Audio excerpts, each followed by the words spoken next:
future doesn't have to be like that. If you step on in to the secret kindergarten, showing you that your young children hold the key to understanding the universe, understanding the self, and therefore they hold the key to human freedom. Your child is the gatekeeper. Only you can open the gate, and the secret kindergarten is going to show you how. Hello, and welcome back to the secret kindergarten. Oh, I sound like I got a big echo. What have I done wrong here? I think I've done nothing wrong. That's just life. Okay. I'm your host, Gino, and today's episode is the grown-ups edition of the Secret Kindergarten. In today's show, we are taking a break from the troubles of the TV, and we will be looking at one solution to the TV: fairy tales. What about fairy tales today? Well, basically, I've been doing more research, and I'm looking at Rudolf Steiner's work. So I've been trawling through the Rudolf Steiner archives, which can be found online. And I'll take my headphones off. Alright. Yes, so I have been looking at Rudolf Steiner's work, and I found his lecture called Fairy Tales in the Light of Spiritual Investigation, which he gave on the 6th of February 1913 in Berlin. So I'm simply going to read that. I read it, of course, and I tried to paraphrase it. I don't know if you've read Rudolf Steiner's lectures. Maybe it's just me, but it takes a bit of contemplation. The sound is very good here. Thank you, Julia. My headphones, it sounds crazy. That's okay. That's good. You can hear. All right. So I'm just going to basically read through his lecture. Simple as that. You could check out previous shows of the Secret Kindergarten, Grown-Ups Edition or otherwise, on the Revolution Radio archives at revolution.radio. You can download my content for grown-ups or content for kids on all podcast platforms. On the secretkindergarten.substack.com, on YouTube, Rumble, Bitchute, Odysee, yada yada yada, and of course my website, thesecretkindergarten.com. And if you want to support me, I provide services that you can find on my website, thesecretkindergarten.com. Alright, thank you for tuning in to revolution.radio, the number one listener-supported radio station in the whole world. So please help support our efforts and airtime by visiting the station's donations section on our website, revolution.radio. Alright, so simply today I'm just going to be reading Rudolf Steiner's lecture, Fairy Tales in the Light of Spiritual Investigation, from the 6th of February 1913 in Berlin, to learn about what fairy tales are all about, and to help with, decoding them, and finding the answer to the question, should they be decoded or should they just be left alone? Alright, here we go. Let's just do it. A number of things make it seem precarious to speak about fairy tales in the light of spiritual investigation. One of them is the difficulty of the subject itself, since the sources of a genuine and true fairy tale mood have in fact to be sought at deep levels of the human soul. The methods of spiritual research often described by me must follow convoluted paths before these sources can be discovered. Genuine fairy tales originate from sources lying at greater depths of the human soul than is generally supposed, speaking to us magically out of every epoch of humanity's development. A second difficulty is that, in regard to what is magical in fairy tales, one has to a considerable extent the feeling that the original elementary impression, indeed the essential nature of the fairy tale itself, is destroyed through intellectual observations and a conceptual penetration of the fairy tale. If one has the justified conviction in regard to explanations and commentaries that they destroy the immediate living impression the fairy tale ought to make in simply letting it work on one, then one would far rather not accept explanations in place of their subtle and enchanting qualities. These well up from seemingly unfathomable sources of the folk spirit or of the individual human soul disposition. It is really as though one were to destroy the blossom of a plant if one intrudes with one's power of judgment in what wells up so pristinely from the human soul as do these fairy tale compositions. Even so, with the methods of spiritual science, it proves possible nonetheless to illumine, at least to some extent, those regions of the soul life from which fairy tale moods arise. Actual experience would seem to gainsay the second reservation as well. Just because the origin of fairy tales has to be sought at such profound depths of the human soul, one arrives, as a matter of course, at the conviction that what may be offered as a kind of spiritual scientific explanation remains something that touches the source so slightly after all as not to harm it by such investigation. Far from being impoverished, one has the feeling that everything of profound significance in those regions of the human soul remains so new, unique, and original that one would like best of all to bring it to expression oneself in the form of a fairy tale of some kind. One senses how impossible any other approach is in speaking out of these hidden sources. So what do you reckon, guys? me or other people decoding fairy tales, is that hubris? The fairy tales do reach deep. I agree, and I think my decoding of fairy tales is very rudimentary and then based on spiritual laws that I guess are taught openly in this day and age. So I don't know. I think it can be both. I think because they reach so deep that they could symbolize a number of things. That's my thought at the moment. All right, let's keep going. It may be regarded as entirely natural that someone like Goethe, if I'm pronouncing that right, it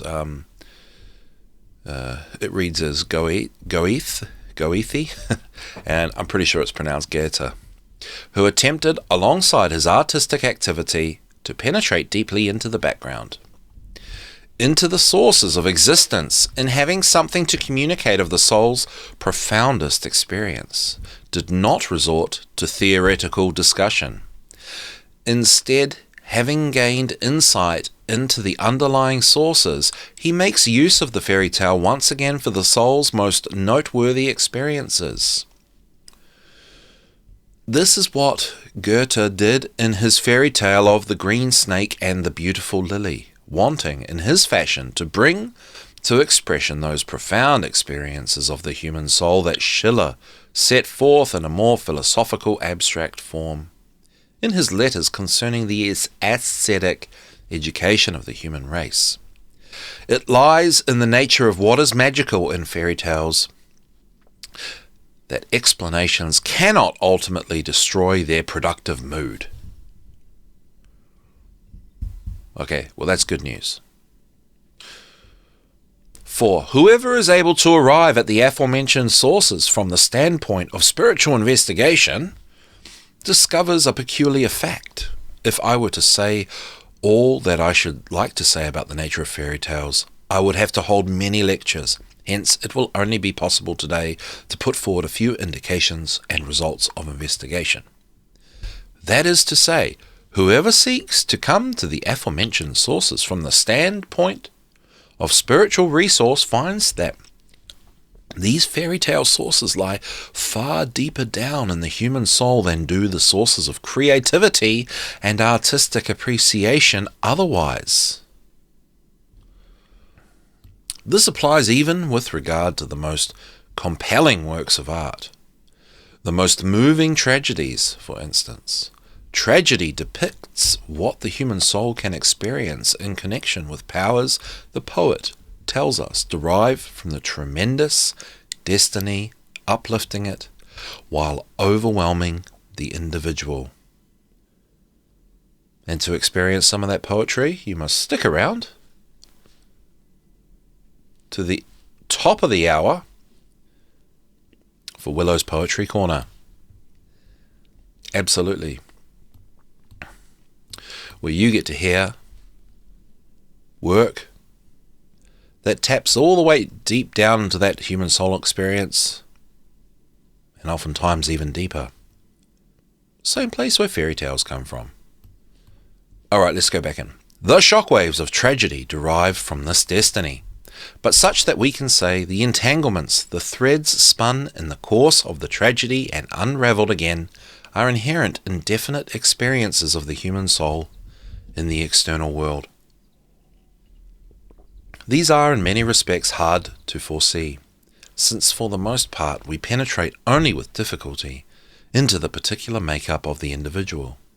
Still, they can be surmised and fathomed in sensing what takes place in the human soul in consequence of its relation to life. In experiencing something tragic, one has the feeling, in one way or another, a particular soul is entangled in a particular destiny, as this is presented to us. Yeah, so, well, tricky stuff, right? I found that paragraph really hard to digest.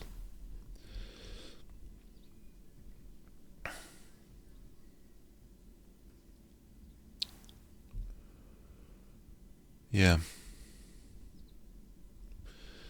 Explaining tragedy as, well, in a way it's like an oxymoron, right? Because we know what tragedy is. But then when we have a tragedy, it's a tragedy. So if we're familiar with tragedy, how can it be a tragedy?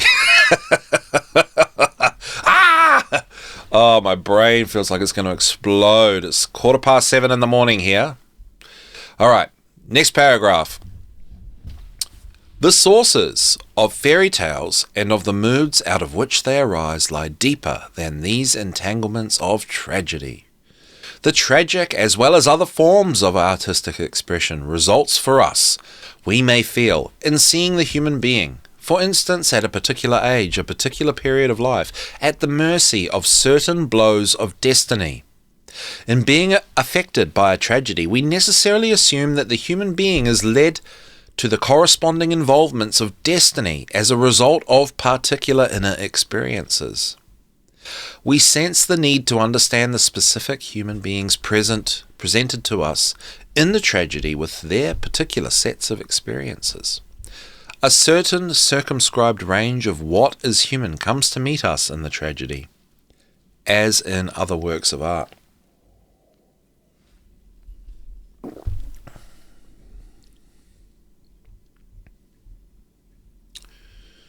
So the human experience being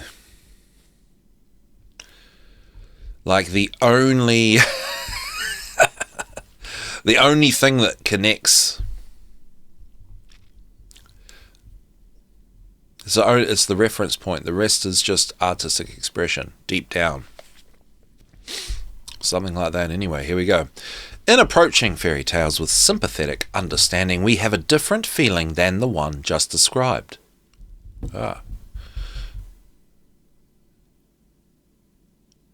Since the effect of the fairy tale on the human soul is an original and elemental one, belonging to effects that are hence unconscious. In sensing what comes to meet us in fairy tales, we find something altogether different from what a human being in a particular life situation may become involved in. It is not a matter of a narrowly circumscribed range of human experience, but of something lying so deep and so integral to the soul as to be generally human. We cannot say a particular human soul at a particular age of life in a certain situation encounters something of the kind. Rather, what comes to expression in the fairy tale is so deeply rooted in the soul that we identify with it, no matter whether as a child in the first years of life, whether in our middle years, or whether in having grown old. Okay, that's something I definitely understand and agree with, that fairy tales are for everybody, and they inform, and the fairy tale stories are part of, well, they pop up in the arts, that's for sure, at least, and that's to say the least. Okay, so let's just keep reading. What comes to expression in the fairy tale accompanies us throughout our lives in the deepest recesses of the soul. Only the fairy tale is often a quite freewheeling and playful pictorial expression of underlying experiences. The aesthetic, artistic enjoyment of the fairy tale may be as far removed for the soul from the corresponding inner experience, the comparison that can be ventured, as, say, the experience of taste on the tongue when we partake of food is removed from the complicated hidden processes this food undergoes in the total organism in contributing to building up the organism. What the food undergoes initially evades human observation and knowledge. All the human being has is the enjoyment in tasting. The two things have seemingly little to do with each other in the first instance, and from how a particular food tastes, no one is capable of determining what purpose this food has in the whole life process of the human organism. And that's Rudolf Steiner for you. When you talk about things being meta, this is like meta. Right. What we experience in the aesthetic enjoyment of the fairy tale is likewise far removed from what takes place deep down in the unconscious, where what the fairy tale radiates and pours forth out of itself joins forces with the human soul. The soul has a deep-rooted need to let the substance of the fairy tale run through its spiritual veins, just as the organism has a need to allow the nutrients to circulate through it. Yeah. Food for the soul, as they say. What do you reckon?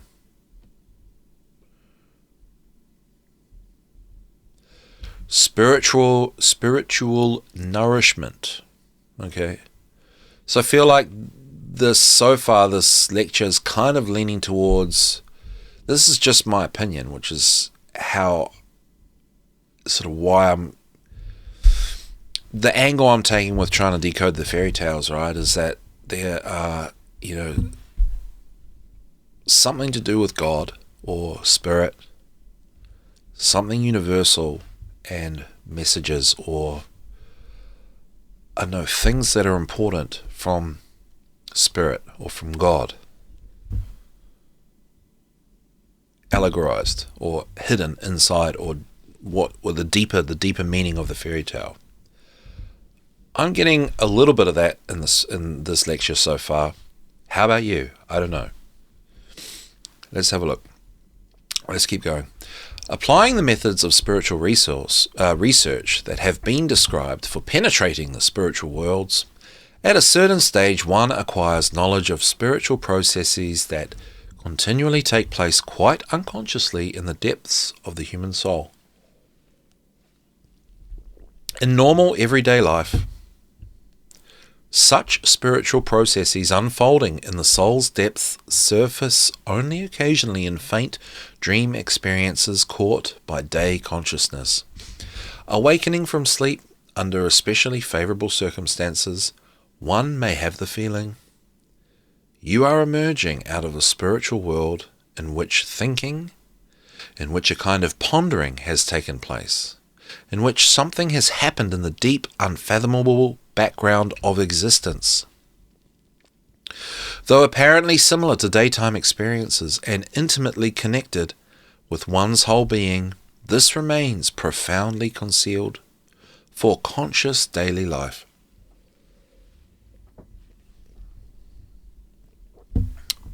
For the spiritual researcher who has made some progress and is capable of initial experiences in the world of spiritual beings and spiritual facts, things often proceed in much the same way.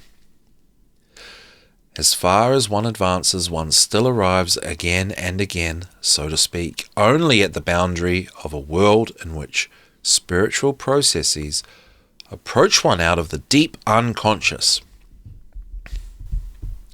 These processes, it must be said, are connected with one's own being. They can be apprehended almost the same way as a fata morgana, appearing to one's spiritual gaze, not revealing themselves in their totality.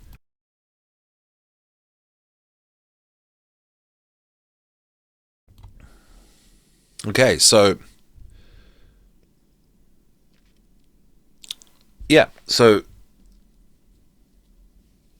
spiritual research, it's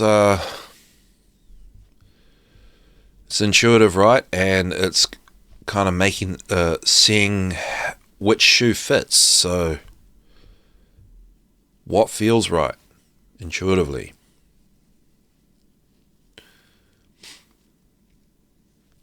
What resonates? Okay, so let's keep reading. That is one of the strangest experiences, this peering into the unfathomable spiritual connections within which the human soul stands.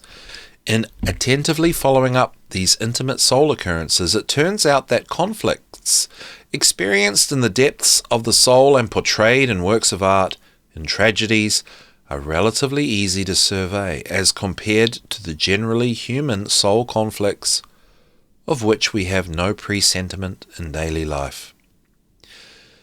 Every person does nonetheless undergo these conflicts at every age of life. Such a soul conflict, discovered by means of spiritual investigation, takes place, for example, without ordinary consciousness knowing anything of it. Every day on awakening, when the soul emerges from the world in which it unconsciously resides during sleep and immerses itself once again in the physical body. As already mentioned, ordinary consciousness has no notion of this, and yet a battle takes place every day in the soul's foundations, glimpsed only in spiritual investigation. This can be designated the battle of the solitary soul seeking its spiritual path with the stupendous forces of natural existence, such as we face in external life, in being helplessly subjected to thunder and lightning, in experiencing how the elements vent themselves upon the defenseless human being.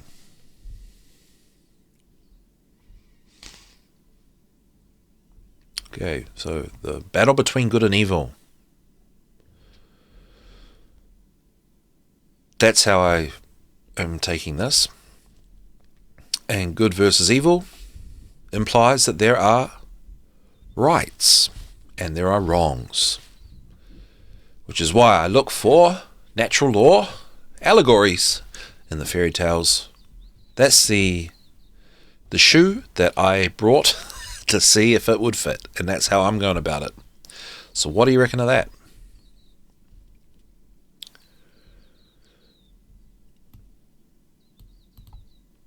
Okay, back into the lecture. Though arising with stupendous force, even such rare occurrences of nature experienced by the human being are a trifling matter as compared with the inner battle taking place unconsciously upon awakening.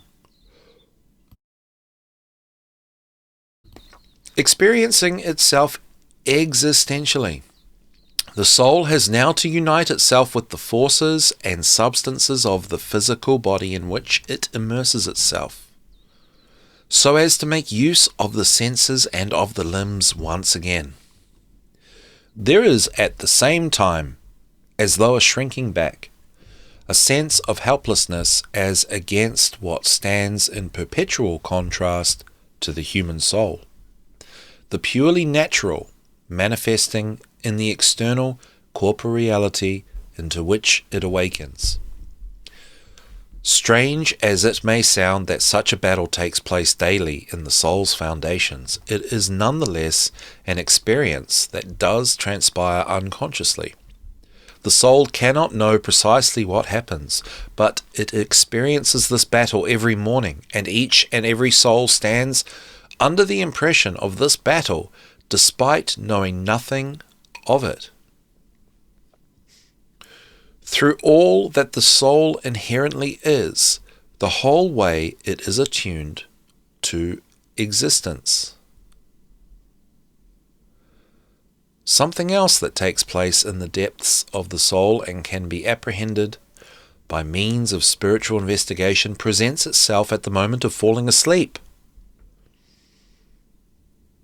Having withdrawn itself from the senses and from the limbs, having in a sense left the external body behind in the physical sense world, what then approaches the human soul may be called a feeling of its own inwardness.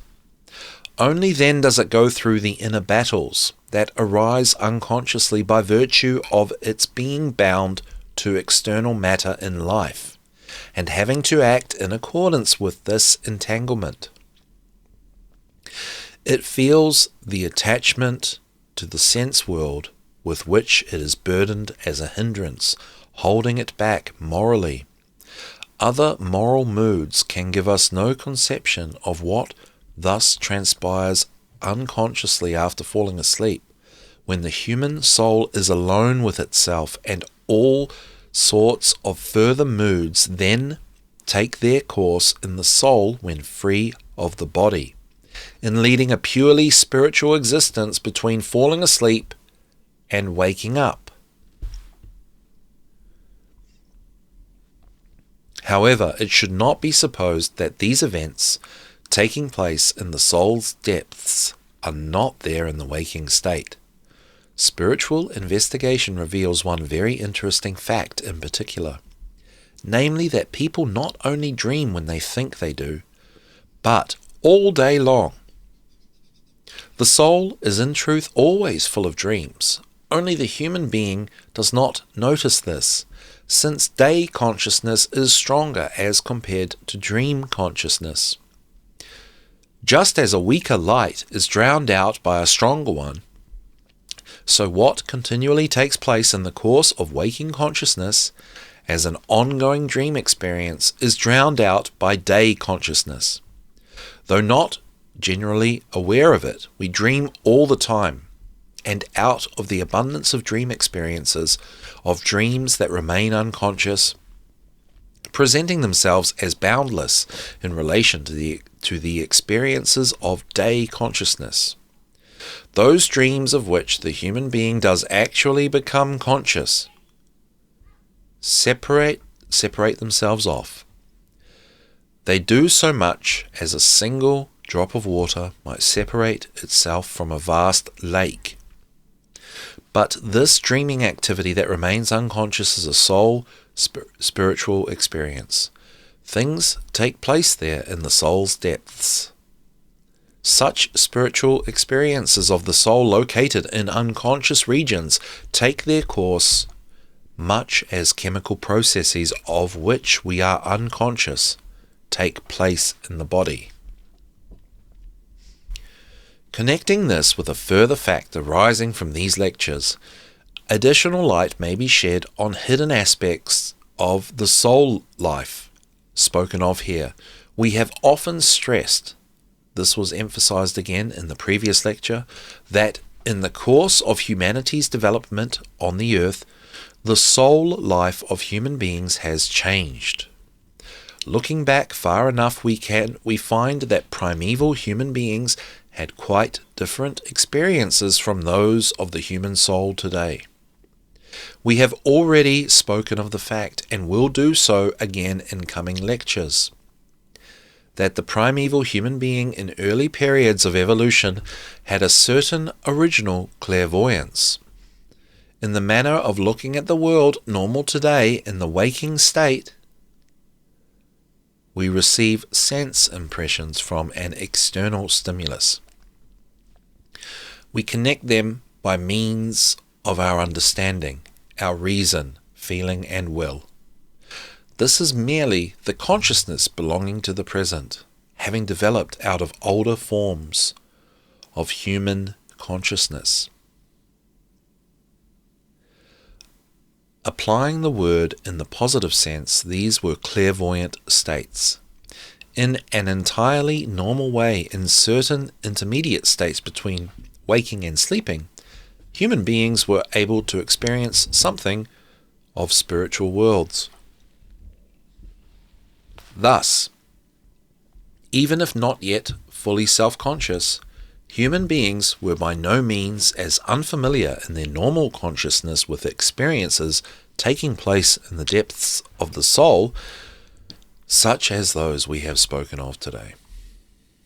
In ancient times, human beings perceived more fully their connection with the spiritual world around them. They saw what takes place in the soul, the events occurring deep within the soul, as connected with the spiritual in the universe. They saw spiritual realities passing through the soul and felt themselves much more related to the soul spiritual beings and facts of the universe. I'm just going to take a moment to absorb that word. Yeah, I've highlighted some of these bits. I didn't highlight that, funnily enough. I must have missed that. Okay, in ancient times, people were more connected.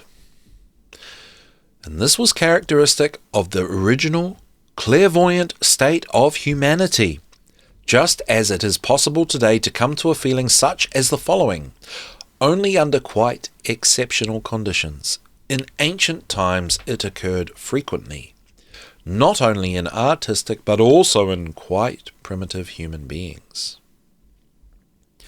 An experience of a quite vague and indefinite nature may lie buried in the depths of the soul, not rising into consciousness, an experience such as we have described.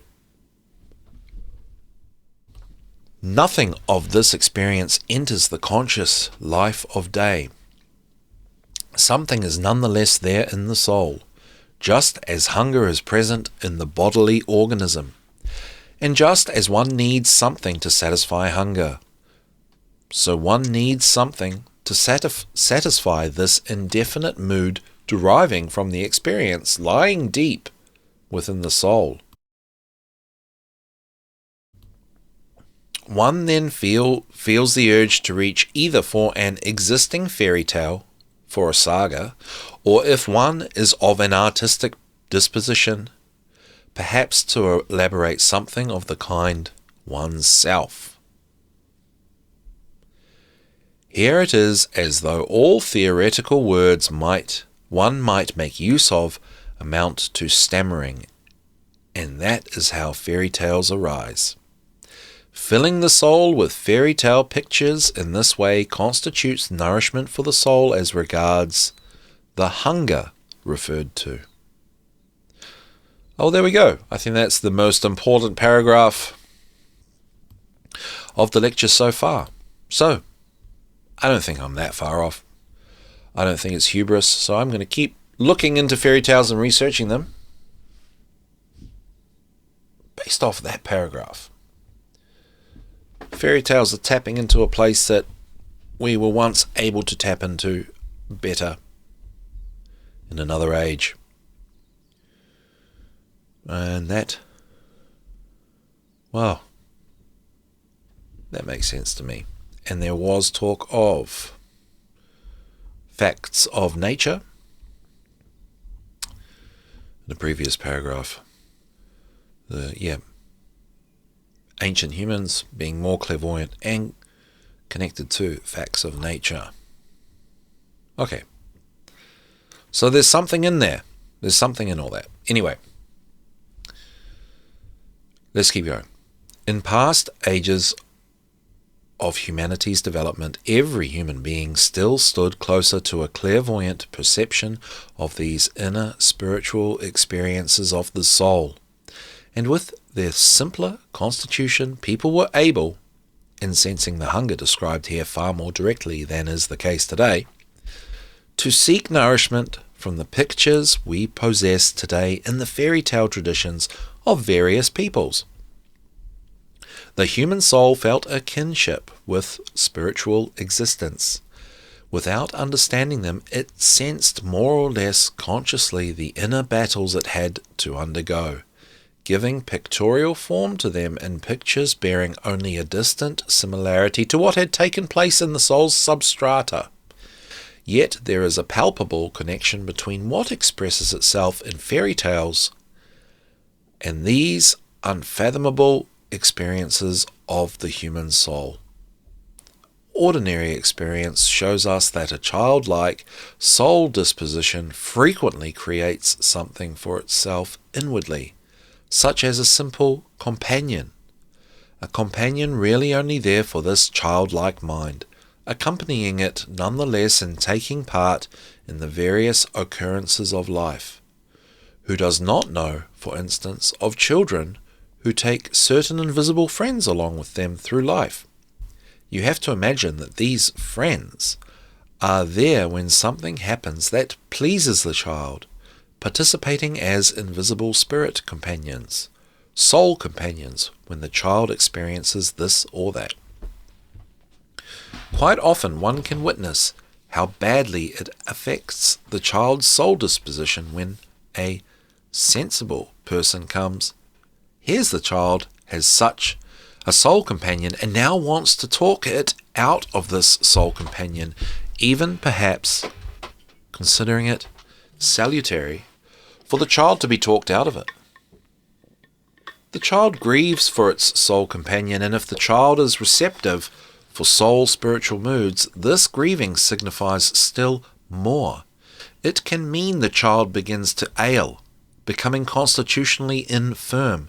This is an altogether real experience connected with profound inner occurrences of the human soul. So, trying to put that left brain conscious sense into things that aren't of that, destroy it and create problems and trauma. So that's an example of, I believe that's Rudolf Steiner giving an example of why fairy tales, you shouldn't mess with them too much, or try to make too much sense of them. I don't know. That's what I'm picking up anyway. Okay, moving on to the next paragraph. Without dispersing the aroma of the fairy tale, we can sense this simple experience in the fairy tale which tells of the child and the toad related by the Brothers Grimm. They tell us of the girl who always has a toad accompany her while eating. The toad, however, only likes the milk. The child talks to the animal as though with a human being. One day she wants the toad to eat some of her bread as well. The mother overhears this. She comes and strikes the animal dead. The child ails, sickens, and dies. In fairy tales we feel soul moods reverberate that do absolutely in fact take place in the depths of the soul, such that the human soul is actually not only cognizant of them in certain periods of life, but simply by virtue of being human, irrespective of being a child or an adult. Thus, every human soul can sense something re-echo of what it experiences without comprehending it, not even raising it into consciousness, connected with what in the fairy tale works on the soul as food works on the taste buds.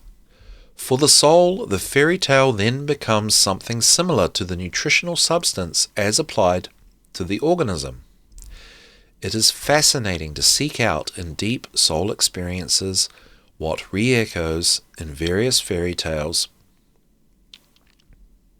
It would, of course, be quite a major undertaking, actually, to examine individual fairy tales in this regard, collected as they are in such numbers. This would require a lot of time. But what can perhaps be illustrated with a few fairy tales can be applied to all of them, insofar as they are genuine. Well, that's pretty cool. The story of the child and the frog, that makes a little bit of sense to me. Well, it does make sense. That connectedness, and kids are obviously more connected to this invisible spirit world. And the story of the child and the toad lays that out for us. Alright, let's just keep reading. I'll try not to interrupt too much. Let us take another fairy tale, also collected by the Brothers Grimm. The fairy tale of Rumpelstiltskin. A miller asserts to the king that his daughter can spin straw into gold and is requested to have her come to the castle so the king can ascertain her art for himself. The daughter goes to the castle. She is locked in a room and given a bundle of straw with which to demonstrate her art. In the room she is quite helpless, and while she is in this helpless state, a mannequin appears before her. He says to her, "What will you give me if I spin the straw into gold for you?" The miller's daughter gives him her necklace, and the little man thereupon spins the straw into gold for her. The king is quite amazed, but he still wants more, and she is to spin straw into gold once again. The miller's daughter is again locked in a room, and as she sits in front of all the straw, the little man appears and says, "What will you give me if I spin the straw to gold for you?" She gives him a little ring, and the straw is once more spun into gold by the little man. But the king wants still more, and when she now sits for the third time in the room, and the little man again appears, she has nothing further to give him. At that, the little man says, if she becomes queen one day, she is to grant him the first child she gives birth to. She promises to do so, and when the child is there, and the little man comes and reminds her of her promise, the miller's daughter wants a postponement. The little man then says to her, "If you can tell me what my name is, you can be free of your promise." The miller's daughter sends everywhere, inquiring after every name. In learning every name, she wants to find out what the little man's name is. Finally, after a number of vain attempts, she actually succeeds in discovering his name, Rumpelstiltskin.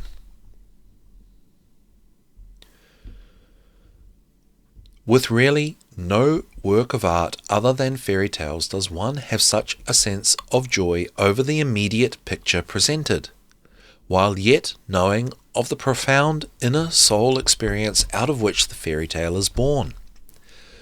Though the comparison may be trivial, it is perhaps still apt. Just as a person can be aware of the chemistry of food and still find a bite to eat flavorful, so it is possible to know something of the profound inner experiences of soul that are only experienced, not known, and that come to expression in fairy tale pictures in the manner indicated. In fact, unknowingly, the solitary human soul, it is after all alone with itself during sleep, as also in the rest of life, even when united with the body, feels and experiences, albeit unconsciously, the whole disparate relation in which it finds itself in regard to its own immense tasks, its place within the divine order of the world.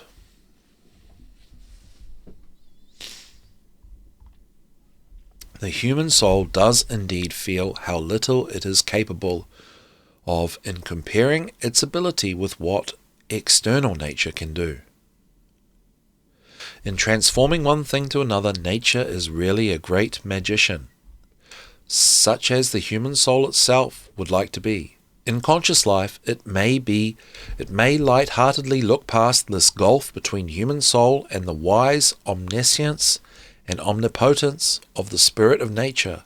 But at deeper levels of soul experience, the matter is not done away with so easily. There, the human soul would necessarily go to rack and ruin, if it were not, after all, to feel within it a more profound being, inside the initially perceptible one, a being it can rely on, of which it can say to itself, as imperfect as you now still are. This being within you is cleverer. It is at work within you. It can carry you to the point of attaining the greatest skill. It can grant you wings, enabling you to see an endless perspective spread out before you, leading into a limitless future. You will be capable of accomplishing what you cannot yet accomplish, for within you there is something that is infinitely more than your knowing self. It is your loyal helper. You must only gain a relation to it. You have really only to be able to form a conception of this cleverer, wiser, more skillful being than you yourself are, residing within you. In calling to mind this discourse of the human soul with itself, this unconscious discourse with the more adroit part of the soul, we may feel reverberating in this fairy tale of Rumpelstiltskin what the soul experiences in the miller's daughter who cannot spin straw into gold, but finds in the little man a skillful, loyal helper. There, deep in the substrata of the soul, in pictures the distinctive aura of which is not destroyed, through knowing their origin, the profound inner life of soul is given. Whew! Pretty heavy stuff, right? But yes, I agree, there are helpers, and interesting that the Rumpelstiltskin story is, the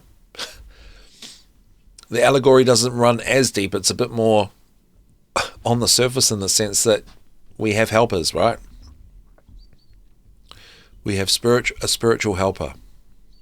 That's Rudolf Steiner's interpretation there. So anyway, I don't think there's a point me tagging on much to that. It's a lot to digest, but I think it's worth pursuing further. We'll pick up the rest of we'll pick up the next part of the lecture next week. Alright. So I hope you found that interesting, and thank you so much for tuning in. We'll see you next one to continue Rudolf Steiner's lecture.